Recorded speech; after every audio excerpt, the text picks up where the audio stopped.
Welcome to the YC DFS podcast. I am your host, CK013. You can find me on Twitter at CK_013. And I am joined once again by one of YC's finest DFS analysts, Mr. Paulie D. You can find him on Twitter at Paulie with 8 Ds, Paulie D, the residential OG of the YC Nation. Paulie, what's happening, brother? How you doing tonight? That was pretty good, man. Made that shit rhyme. Right. I'm doing good, man. We'll see how the slate goes.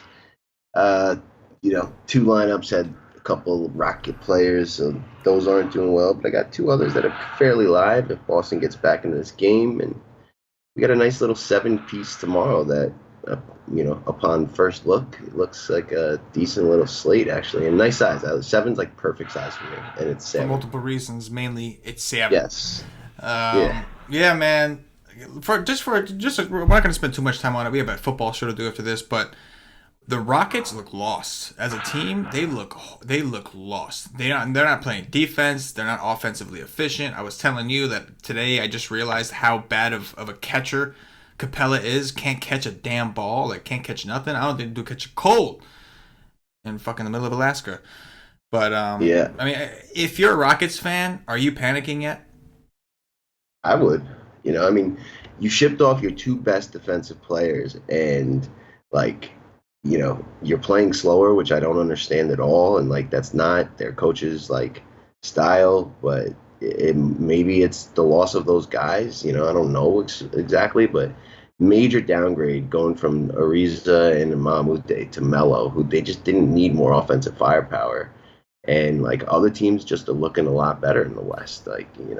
I would put Rockets right now 6th in the West. Yeah, no, I'm with you, man. I think there's definitely, obviously it's early, we don't want to overreact, but something's wrong. Something's not clicking there. Harden's not playing well, and that's the one positive for them is that Harden and Chris Paul aren't playing all that well, and that you expect them to turn it around. But the bigger concern is that when they're not playing well, the other pieces around them are also not playing well, and that's a big concern because. Yeah.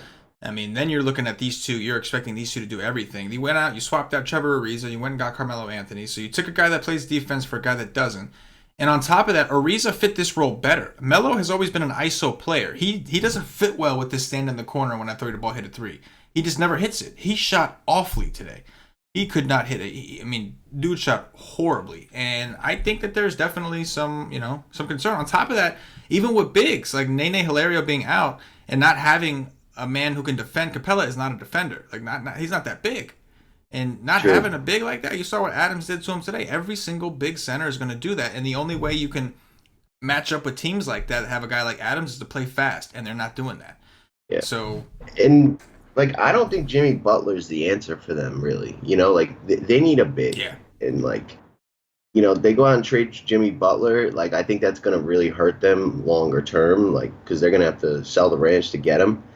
And he's they already got to him essentially. Yeah. I know he's different than Chris Paul and James Harden, but in that offense he's going to play just like those guys. Yeah. That's not the answer for them. That's like a panic.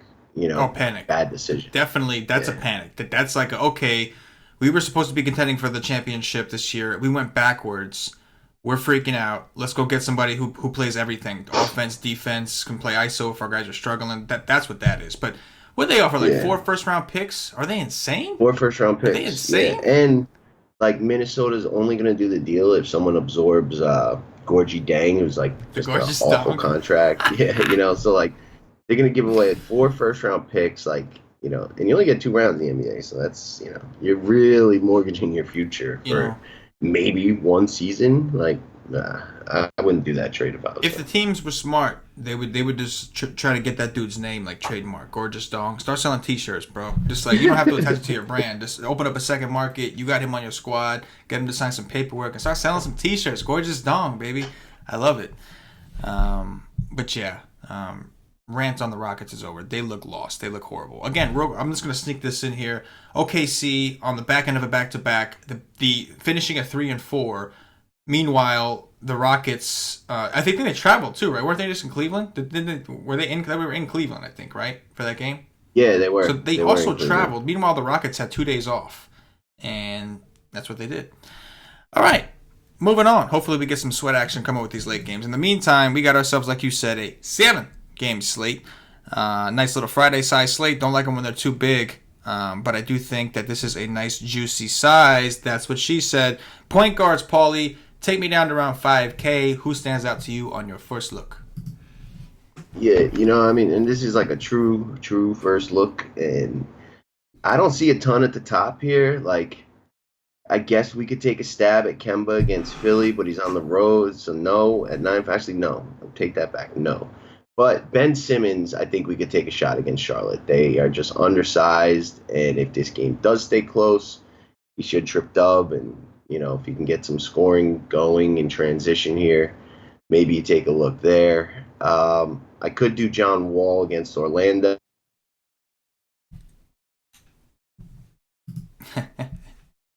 And the freeze action. There he is. I froze? For a second. It might have been me. Okay, yeah. But you're back. Johnny Wall, 9,100, maybe, against Orlando. We got to see what the line is on that game. Like, if we think it can stay close. Probably like a stack situation, though. And down to 5K. De'Aaron Fox against Minnesota, absolutely, at home. 6'9", like,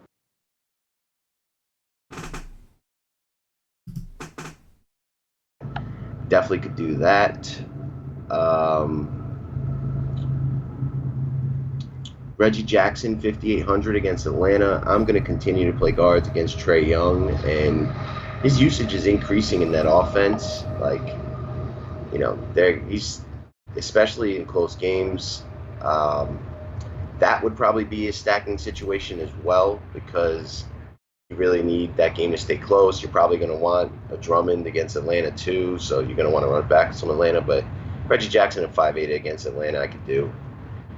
And that's really it. I mean, the price is attractive on D'Angelo Russell, but they got like 5 guards all vying for usage there, and no one's really playing over 30 minutes. So, in a recap, I guess Donovan Mitchell too at 7,100. That's a low price for him, and we've just been seeing scoring guards doing the dirty against Boston. Devin Booker's having a good game tonight. We just saw Jamal Murray go ham. We saw Victor Oladipo go ham. Donovan Mitchell's usually above 8K, so that's actually pretty interesting. So Reggie, Donovan, and I don't mind Ben or John Wall up top, but I think I'm going to be more mid-tier to low. Yeah, man, John Wall's price back up over 9. Great matchup against Orlando. But we know Orlando has actually slowed things down this year. So Orlando is the team being paced up in the situation. But if I was to spend up, he's the first person that catches my eye. Cheaper than Kemba Walker, who you don't know what the hell you're going to get from that guy. After that, Jamal Murray is kind of interesting against Brooklyn. The problem is that Jokic is also in a smash spot, but Jokic has been playing like... I love Jokic, so those of you Jokic lovers out there, don't take this the wrong way, but Jokic, as the wise man Paulie D once said, is playing like a bitch. I think his last game, he didn't take one shot attempt. I know he got into foul trouble. Not till the very end. Right. Not till the very end. He tried to hit the game-winning 3, he missed it. Yeah. But he had 0 field goal. You don't take a shot all game and you're taking the game-winning 3?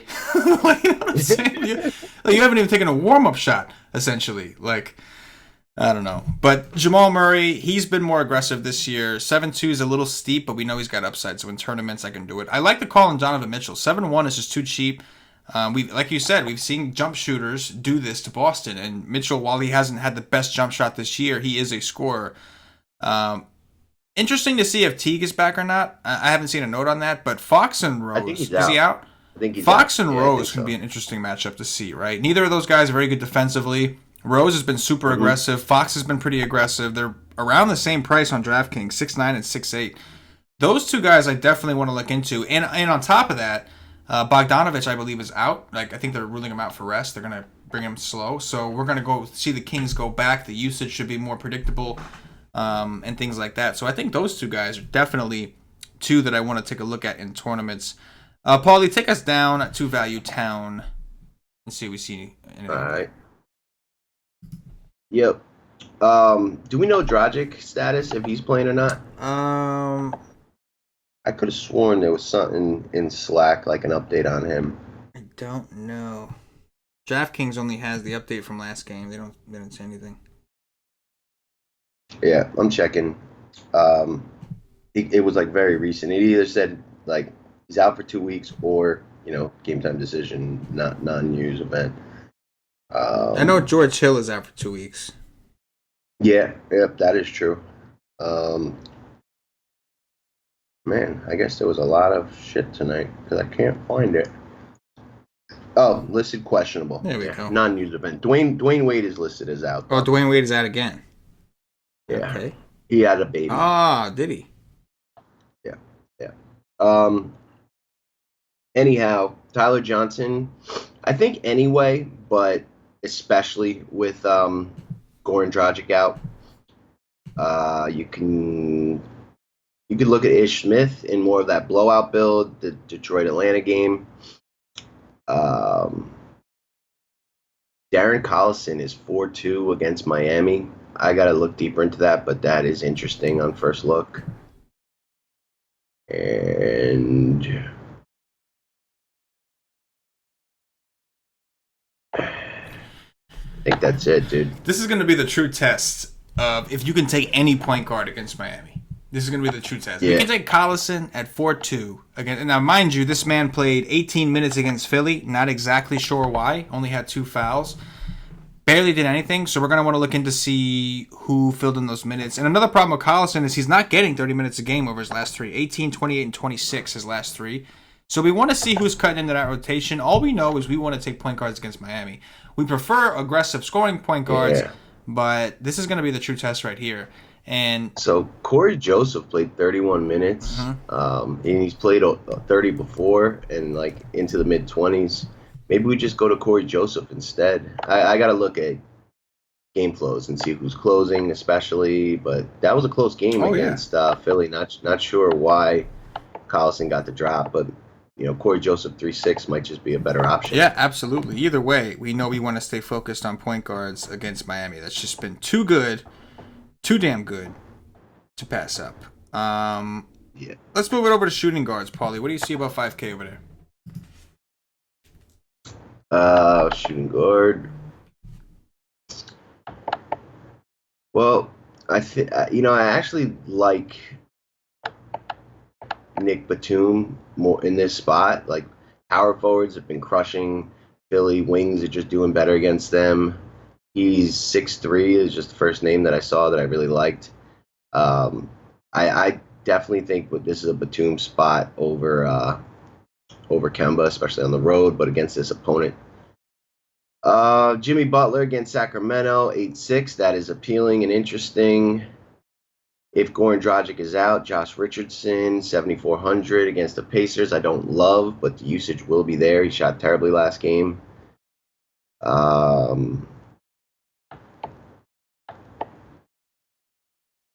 Might be able to look at Andrew Wiggins against Sacramento. Sacramento is similar to Lakers where, when the game stays close, multiple guys on the opposing team are going to get there. Kent Bazemore, 5,800. I like the way he's playing. If Taurean Prince stays on the second unit, that's like raising his usage. I could get behind that. This is going to be Gordon Hayward's return to Utah.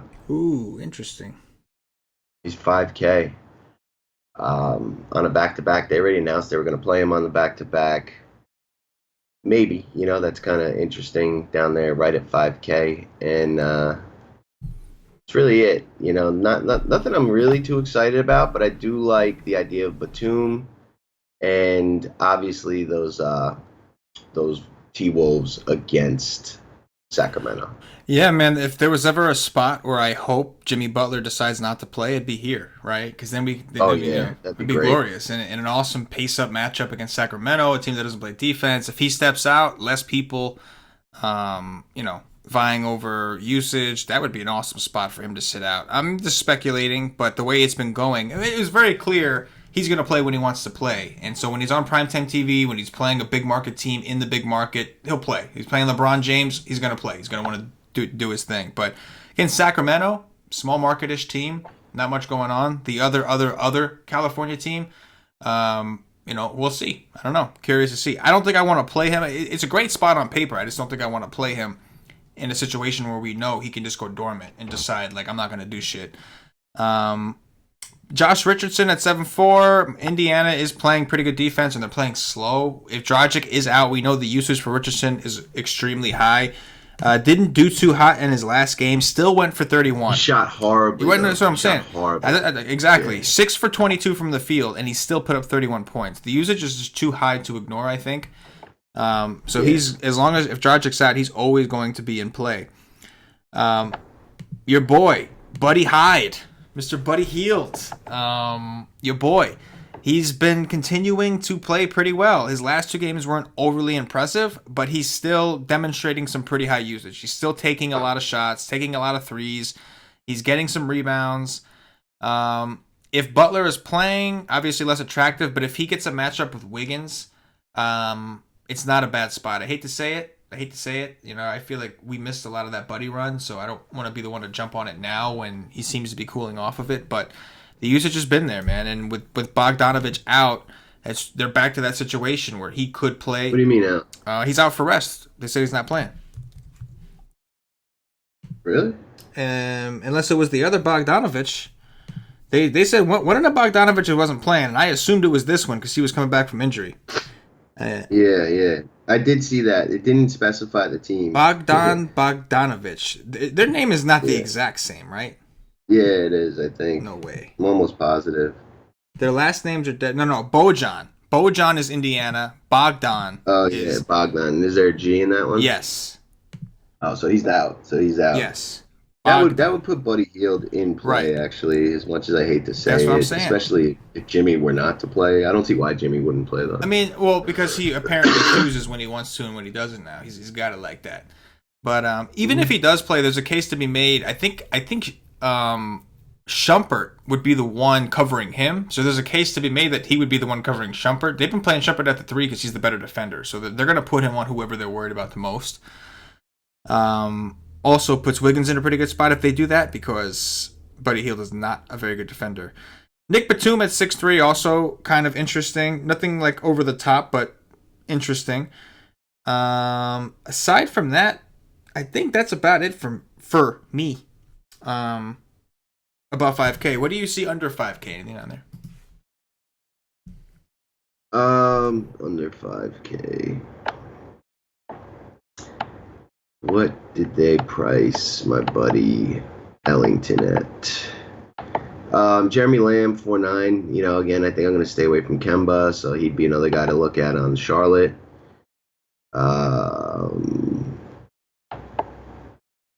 Jaylen Brown at 4.6, potentially just price and force style at that point. And Tyreek Evans, 4,100.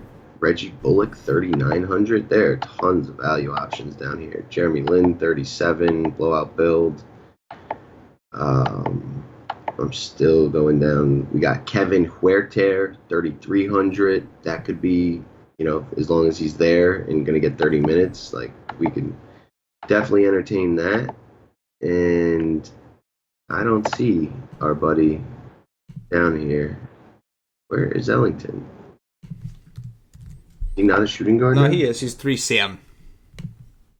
Oh. You already know then. I like that.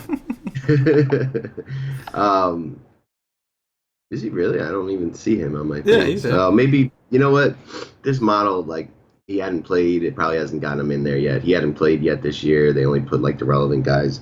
But 3-7 for Ellington, just a guy that can get real hot with Dragic in or out. I think that performance is going to potentially bump him in front of Magruder. And, we saw what Magruder was doing when he was getting all that run in this offense with or without Dragic. I like Ellington a lot. Just a guy that's going to take a lot of open threes, and 3-7 is just too cheap. Yeah, man, he 10x his salary in the last game where he got the start. If Dragic is out, hopefully he gets to start again. And either way, Derek Jones is out. Dwayne Wade is out, so they're going back to being fairly thin. So we could see him play minutes regardless. Aside from that, I think that You know who's been balling, dude? Jeremy Lin. He's been balling on that second Yeah, unit, man. yeah, He's really been balling. I yep, got to give the man props. He's been playing really well. yeah. Um, just, I mean, there are a lot of interesting value options down here. Even Shump, who we just talked about with Bogdan out, he played a ton of minutes even with Bogdan playing, so you know his minutes are going to be fairly secure. One of the only defenders they have on that team. A lot of different ways you can go in Value Town. Like you mentioned, Tyreek Evans. Do you happen to know what the line is on that Detroit Atlanta I game? don't. This is one of the few Okay. shows that we do before midnight, so Yeah, so nothing updated for the next day. yeah, Very yeah. curious to see what it is tomorrow, though. I got it. I got What it. is it? Detroit -5, total of 226. Okay, 226 for a Yeah, Detroit game. Interesting. yeah. Very well. They're playing Atlanta, so I guess that makes sense. Hmm. But Tyler Johnson didn't. He did okay. But the most impressive part about that game is he did play 32 minutes, and then I think he closed the game. So even if he doesn't start, gonna be an interesting value play against the Pacers here if Dragic is out, of course. Yeah. Small forwards, Paulie, above 5K. What you see? Pivot. Uh, I mean, we already talked about Ben Simmons, Jimmy Butler. No, thank you. Aaron Gordon at 7,500. Karis LeVert. I got to go back and look. I don't know if wings against Denver is still a thing, but it was last year. Karis LeVert is like the main usage and shot taking guard right now on the Nets. He would probably close, so I can get behind that. Um, Evan Fournier's been really doing a lot better under this coach. I think this offense is more conducive to his style.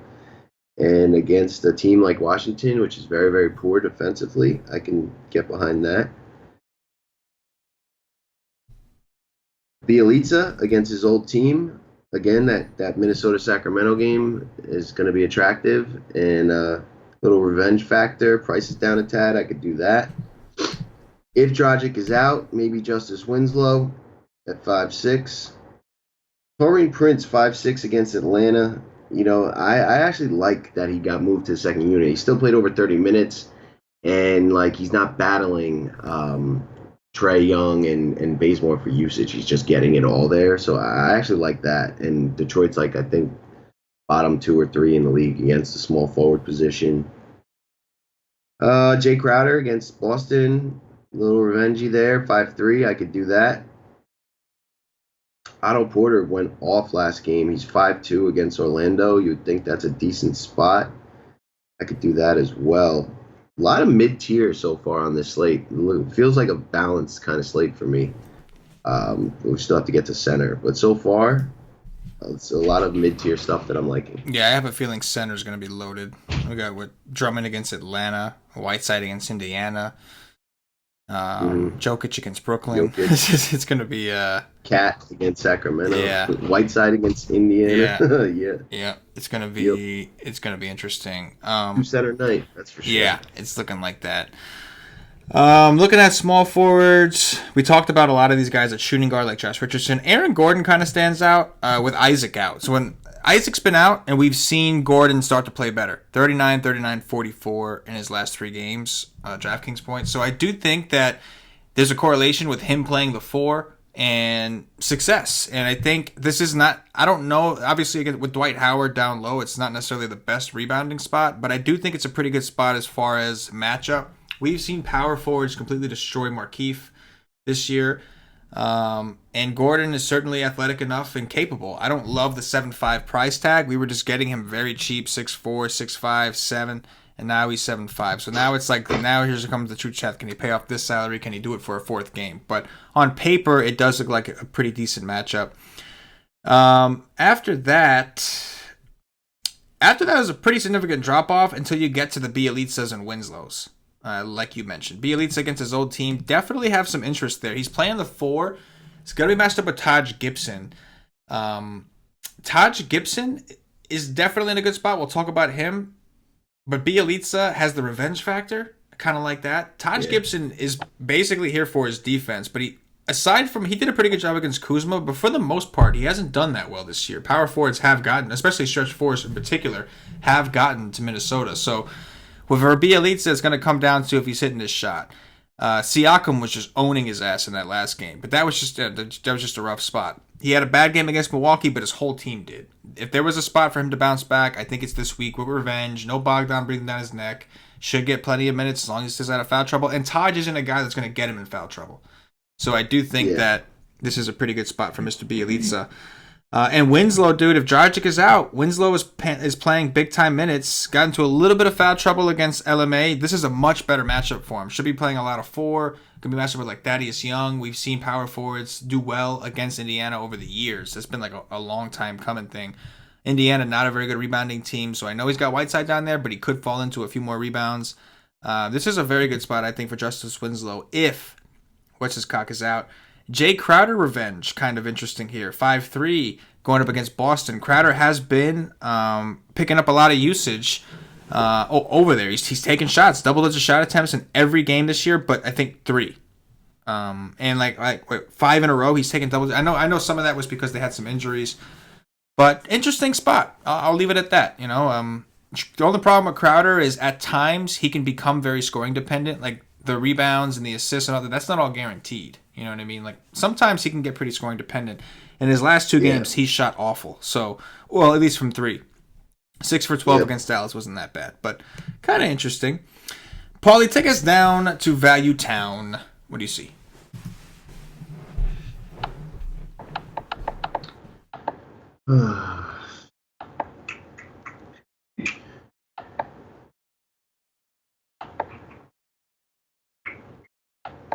Not a ton.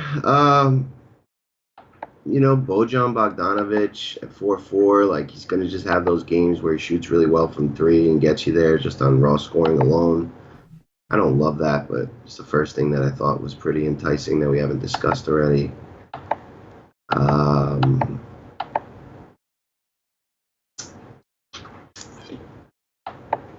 And Jonathan Simmons' price is getting pretty low, $3,500 against Washington. Isaac's already out, right? Yes, yes. He's out for a couple weeks. Yeah, I got to look into that, but that could be interesting. Man, mid-tier life in this slate. I don't see a ton that I really like that we haven't already mentioned from shooting guard. Yeah. That's it, dog. Yeah, there's not a ton down here. One guy, as you said, a lot of these guys we already talked about at shooting guard.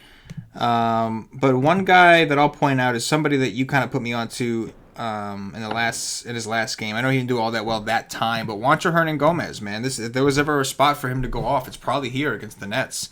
At least while DeMarre Carroll's out. So 3-9, right? He's playing 22. DeMarre Carroll's he is supposed to be back, right? Yeah. That could throw in a wrench into things. He's actually not terrible. Well, actually, when he got to Brooklyn, his defense kind of went out the window. When he was in Toronto, he played decent defense. When he went to Brooklyn, he was getting trampled on. So maybe it's not such a bad thing that he's back. Even if he plays, he ain't going to be in that long, I doubt. His first game back after a long absence. Yeah. Either way. And they're really loaded now. Right. Like, they're deep. They got a lot of guys. Yeah, they're going to have a pretty deep rotation. Either way. But on Hernan-Gomez, like, he barely played in the first half. I don't know why. I guess they were like, all right, Craig, we'll give you another chance. And he started all right in the first quarter. But he ended up with 22 minutes. And I would say like 17 of those were in the second half. And he did close in a close game. So, like, you know, his minutes are trending in the right direction. He had been playing closer to 30 prior to this game. I don't know why he didn't, like, get on the court until mostly the second half if he's going to be playing that much time. But, I'm definitely willing to take a value shot on him on this slate if you need it. Yes, absolutely. I can definitely get behind that. Steph Curry getting into foul trouble in the first 5 minutes of the game. Not cool, bro. Not cool, bro. Yeah.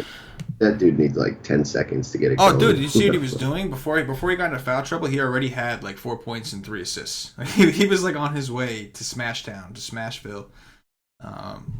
Little city in the state of Smashington. And couldn't keep his hands to himself. Power forwards, Paulie, above 10K. Above 5K. Blake Griffin is 10K against Atlanta. Yeah, he's been 10. I'm just always going to go to Drummond over him, especially with Drummond cheaper. Um, 10K is just too expensive, in my opinion, for Blake. Like, he's gone for 60s, and like each time it was either Drummond fouled out early, Drummond got ejected, or like game went to overtime. Like, you know, you need 60 when a guy's at 10K, and he's just not going to do that often enough. So I'm going to stay away on that. And then it just falls off a cliff. Next closest guy is Aaron Gordon. Dom Sabonis. This kid is just awesome. Price is getting a tad higher where, like, you're almost going to need 40, and that's like his best case scenario. He's probably, I don't know, maybe. Damn, for 7 game slate, I just feel like I'm looking at all the same names we already talked about. Paul Millsap is now 5-1. Against Brooklyn, maybe that's just too cheap, and we got to take a shot on him. Definitely a guy I'd add to game stacks. That's it. Like, wow. A lot of these guys we talked about already, though. Yeah. Like Bielitsa I like a lot. Otto Porter, Jay Crowder. Yeah. But that's really what it is. There's only 7 games, and on DraftKings, because of the position multi-eligibility, like we've already talked about a lot of these guys. And there's nobody really new here above 5K that we haven't. I agree with you on Blake Griffin. It's a smash spot, don't get me wrong, but there's also pretty strong blowout potential. Atlanta, one of the worst teams in the league.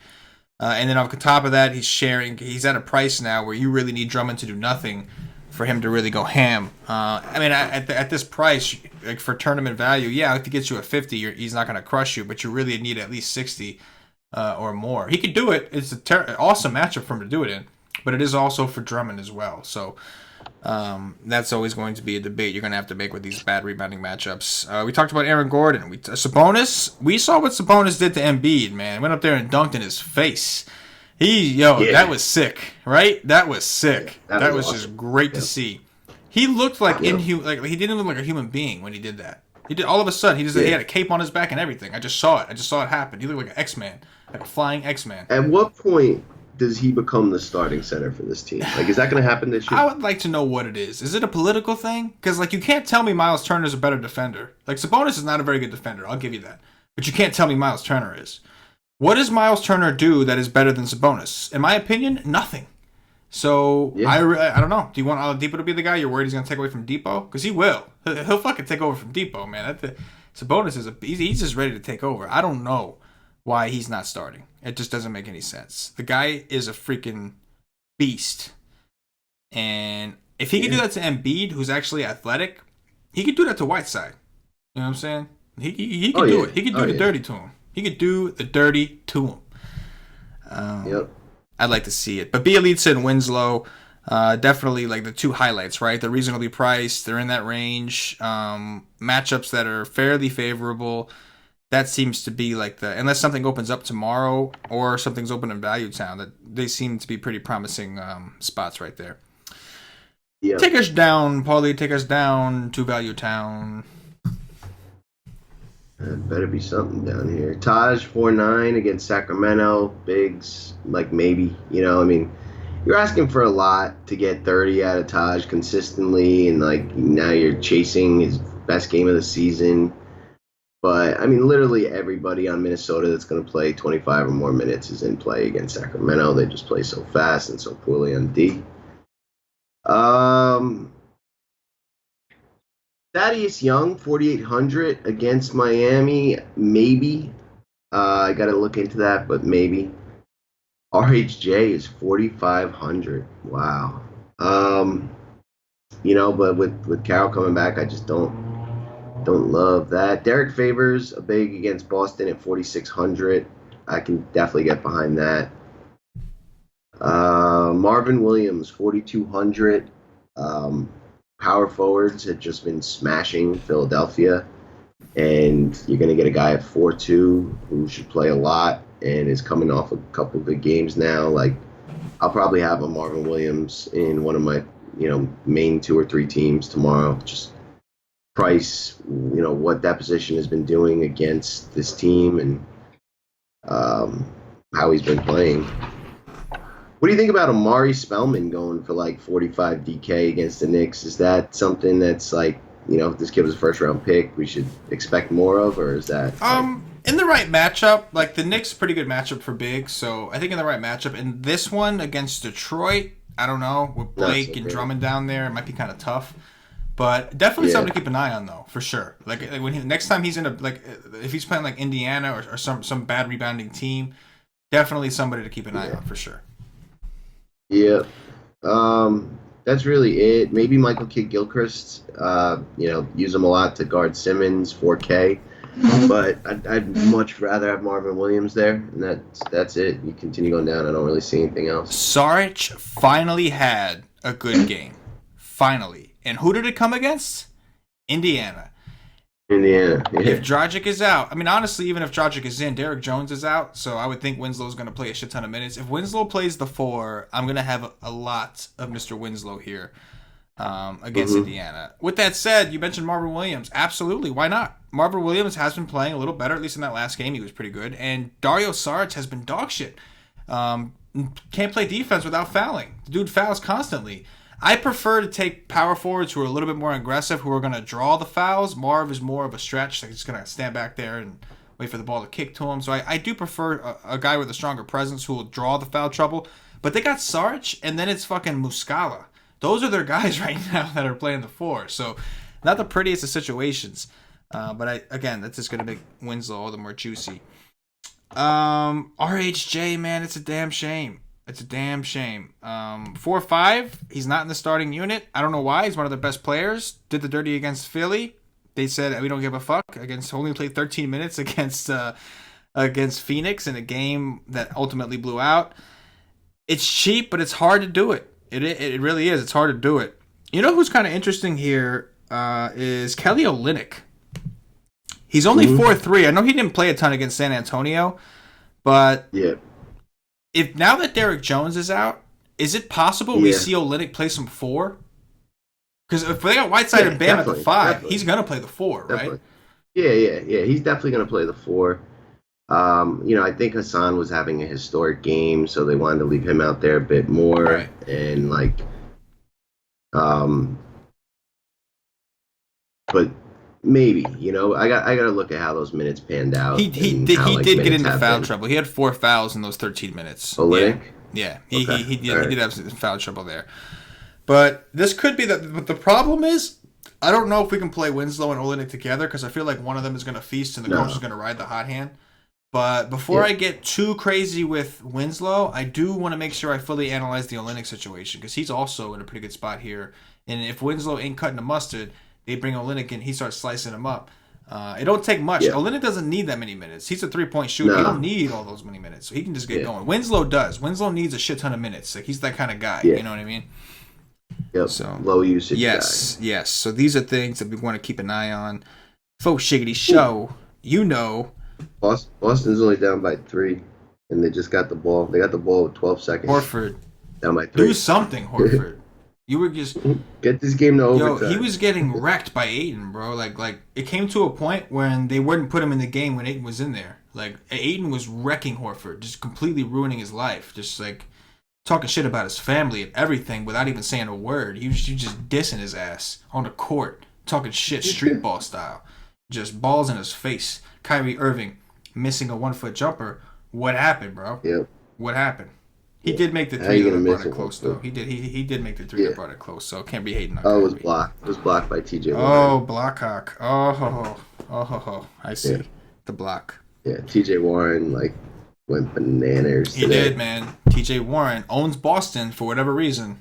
Him and Booker, man, they just own Boston. They like to play Boston. Make that a mental note, guys. 10x TJ Warren. 10x TJ. That's his new name from now on. Only when he plays Boston, though. Only when he plays Boston. It's 10x TJ.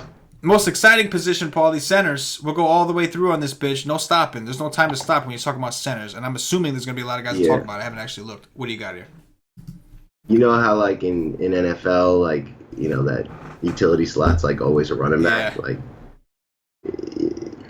Very very rarely is the utility spot on DK not a center. It's true. These guys just have such a path to DFS scoring, the dub bonus, all the rebounds, blocks. You get a guy who can get assists too. That's just even better.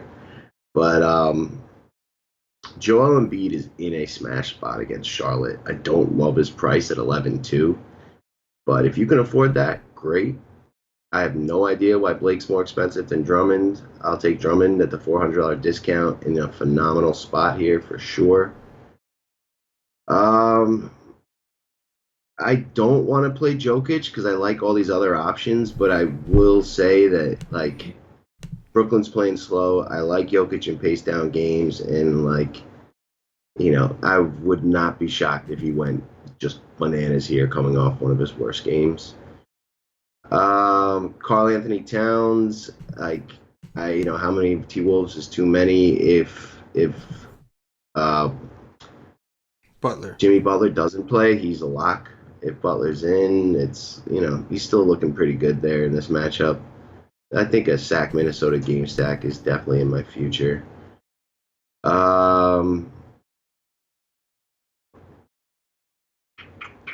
Rudy Gobert at 7-7 against Boston. You just talked about Ayton dominating Horford. I wouldn't be shocked to see Gobert have a monster game here. Willie Cauley-Stein at 6-6 against Minnesota. I like that a lot. Centers just kill Cat.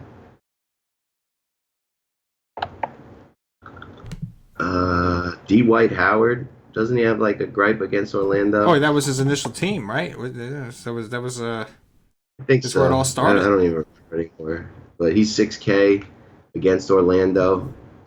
Pretty sure there's like a big revenge factor there. I'm pretty sure he's like real bitter with them. So oh yeah, that's interesting. Jared Allen, they can't bump this guy's price. I don't understand why. Like he's pretty much going for 30s on the regular, and he's 5'3". But I definitely want one of those guys up top, whether it be Drummond or Jokic or Embiid or Towns. Don't mind Gobert, don't mind Stein, and don't mind Dwight Howard.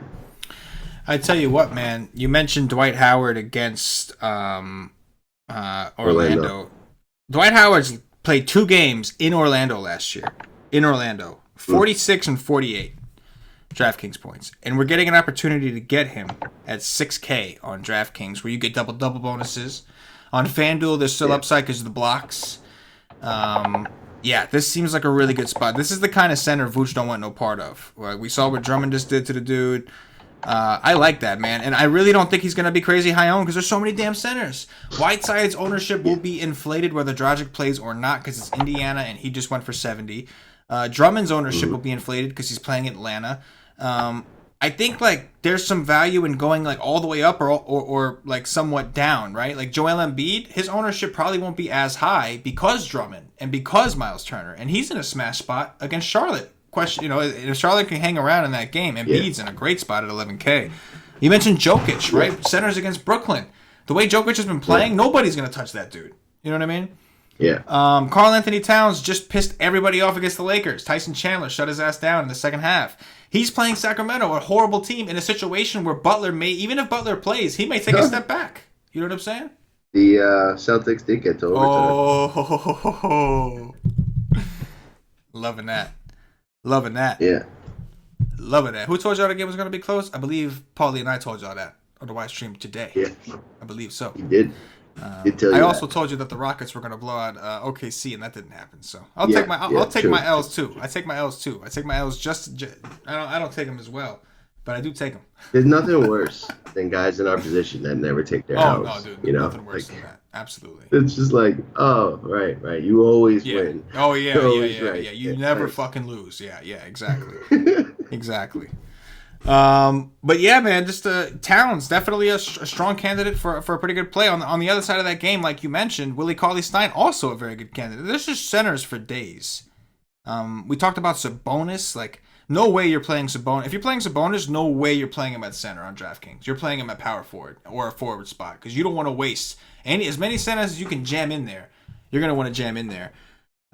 It's great, man. You mentioned Dwight Howard. That's just juicy. Yeah. There's centers for days. Like, I don't even have to look down there. I don't even want to look down there. I know. Why look down there? Like I was gonna say, do we even need to I look don't think down we there? do. I mean, are you really seriously? Look how many centers are on this slate, and anybody who's worth it down there was probably power forward eligible anyway. So it's like, we probably already talked about power forward. A lot Yeah. of good plays at center. A lot. And Dwight Howard at 6K, when everybody else is kind of paying up, is very, very appealing to me right now. Problem is, Dwight Howard, hasn't looked all that great. But he's playing the minutes, 31, 33 minutes against the Knicks, against Dallas. Those are two spots where he probably should have smashed. But the double-double, I mean, you got to think that's like a lot. That's on lightweight, right? Right? Like I think 5x is fairly safe, and with upside for a lot more. Like you get the 48 out of him at 6K, you're rolling in that. You're rolling in that thing, yeah. There's one guy down there, Willie Hernan Gomez. Like he's definitely increasing his role on this team, and like there's definitely a chance that what's his name, Zeller gets into foul trouble on Embiid, and Willie comes in, picks up a lot of minutes. He's 3-6, blowout run potential. I mean, he got us there yesterday. Like, didn't end up being on your better team or not, but he went for like 28 at a 3-something price. Like, I think that's a decent value play. Yeah, no, absolutely. A lot of plays on a 7-game slate, and they're all at center. Yeah. That is going to do it for the game, for the position-by-position breakdown. At this point, I'm going to remind you guys, if you haven't already checked us out at wisetake.com, make sure you get over there. Get yourself a day pass if you haven't tried us out before. You'll get access to all of our NBA content for a full day. That's Paulie D's cheat sheets. Cash and DFS is, actually tomorrow, Cash and DFS is on the Y stream tomorrow. So if you want to see Cash and DFS on the show, get yourself a day pass. You will catch him on the Y stream, which is a show we do 2 hours before lock, Monday through Saturday, where our guys kind of dig in and give you their takes after they've actually done their research, after a lot of the news has come out. Definitely a lot of fun. Answer some questions. It's a really good time. You guys should check it out. We will have Thunder Dan writing the GPP article tomorrow. BK will be writing the cash game. And then this weekend, Stevie Brown, shout out to him, Wise Take newcomer. He'll get his first crack at the cash game articles this weekend, Saturday and Sunday. A lot going on at the nation, bro. We're growing. Our team is strong at an all-time strength level, right? The team is swole right now, flex style, needle in the ass, steroids in the veins, flex style. Veins popping out the forehead. You know what I'm saying? It's rolling right now. We are rolling right now. It is really a great time. It's a great time to be a part of the nation, guys. Make sure you get in early because you don't want to be the last one in. You don't want to be the last one in talking about, like I just got here. You want to get in fresh and be like, I was there from the beginning. Like these other guys, we got OGs that are, we got some of our members are OGs, man. They've been here since day one. Yeah. They'll say shit that I don't even remember. I remember when you were doing this. I'm like, I don't remember that, but I bbelieve that happened. No. You know what I'm saying? Yeah, today, they were talking. Like, one guy brought up how, like, he was on a day pass and he signed up with us last year in the winter, and we had Enes Kanter on the cheat sheet who was like 2% and went God mode. It was the Enes Kanter God mode. That was the Christmas miracle. Like, 2 other guys chimed in and were like, "Yeah, I remember that day. It was glorious." And I was like, "I don't even remember that but it had to have happened." Well, we don't stop. So, like, for us, like, we don't stop. You understand that? All year round. Basketball, football, baseball, we do not stop. So, forgive us if we forget a moment or two. But you can always remind it. We'll always reminisce, though. We'll always stroll down memory lane. But seriously, guys, buy a day pass if you want to check out our content. If you know what it is, and you're not a member, you're not already a monthly member or higher, then I don't know. You're just doing things wrong. I don't know what to tell you, bro. Get yourself a monthly pass or higher. After you check this out for the $2.50, I understand people are skeptical. After you check this out and you see we're the real deal, upgrade your plan. Get the monthly membership or higher. That's the only way you get access to our Slack chat. And that's where the community really, really lives. That's where the community gets down and dirty. If you're sensitive, don't go in there after hours. I'm going to give you a full heads up because these guys talk about some shit that, like, I don't even want to be a part of sometimes, or I don't even know how to approach in certain situations. But aside from that, from normal business hours, you could talk about DFS all you want, man. These guys are always chopping it up. They're hungry. Our members are hungry, and they want to win. They want to be better players, and that's what we are here to help them to do. Top threes, Paulie. You ready, bro? No. Definitely. Let's do it. Top 3 point guards. What you got? Donovan Mitchell, De'Aaron Fox, and Corey Joseph. I like it. I'm going to go a little more chalk driven. I'm going to go John Wall. I'm going to go De'Aaron Fox. And I'm going to go Derrick Rose. Shooting guards. Shutan. Yeah, I should have saved somebody from the point guard, like Donovan Mitchell. But what can you do? All right. Jimmy Butler.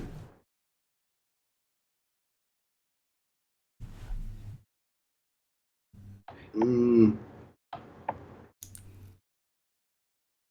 like Kent Bazemore.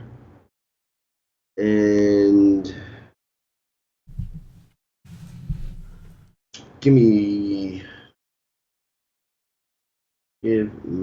I'll go Evan Fournier.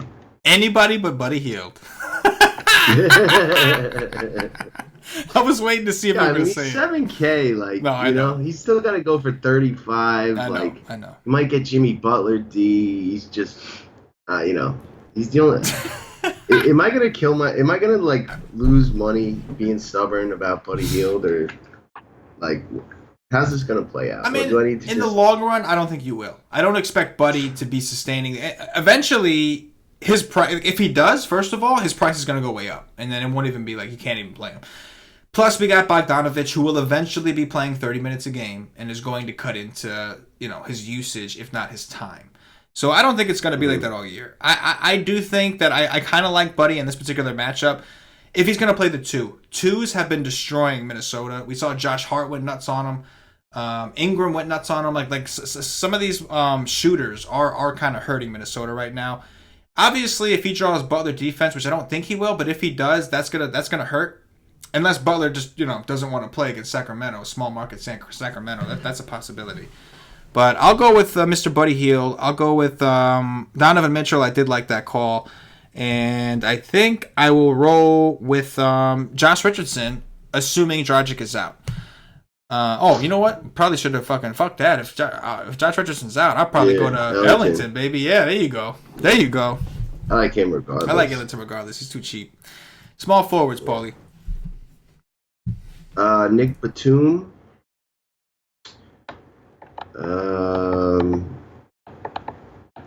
Taurean Prince, and give me some Jay Crowder revenge. I likes it. I'll use Josh Richardson here.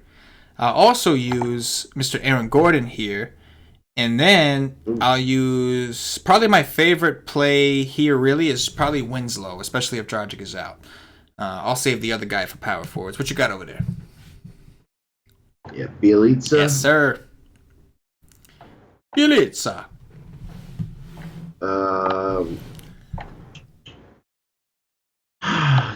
Domantas Sabonis. Otto Porter. I'm digging it. Bielitsa for show. I can get down to some Sabonis. I could definitely get down to some Sabonis.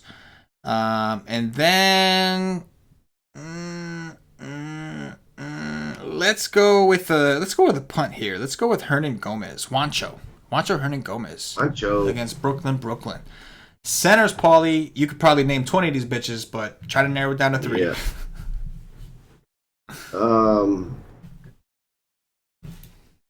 Willie Cauley-Stein, Andre Drummond, and Dwight Howard. Let's go with... Oh, that Suns game did not go to OT? Yeah, it did. Oh, it did go to OT. It's already over. Oh, damn. That was a quick OT. Yeah. I will go with Joel Embiid. I'll go with Willie Cauley-Stein and Dwight Howard. And that is going to do it for the Wise Take DFS podcast. If you're watching on YouTube, please click that thumbs up, that like button, subscribe to the channel. Make sure you hit that notifications bell so you get notified whenever we do a new stream podcast for NFL, NBA, MLB in the summer. We do shows for all sorts of sports. You don't want to miss any of it because if it's on this channel, it's going to be free. So make sure you subscribe and hit the notifications bell. If you're watching on Facebook, give us a like and a share to support the nation. If you're watching us on Twitch or Twitter, give us a follow, give us a retweet. And if you're listening to us on Podbean or iTunes, give us some 5-star reviews. Help us up those charts. All these things that really help us out. They go a long way. If you're a fan of the nation, you're a fan of the show, all we ask is you show a little bit of love and give us some feedback, bro. We want to hear from you guys. Comment below. Comment. Any way you can comment. Say what you got to say. It don't got to be all positive. If you want to hate, you could hate. But we just want to hear from you. It's a little feedback. That's all. Paulie, anything to close on before we get up out of here? Nope. I'll see you in a few minutes for the football show. Here we go, guys. We're going to take a little break ski here, do what we got to do, and we'll be back with some NFL first look stuff for week 10. That's coming right up on this YouTube channel. Again, another reason you should hit the notifications bell to make sure you don't miss shit like that. For Paulie D, for myself, the entire Wise Take Nation, as always, good luck. Yeah.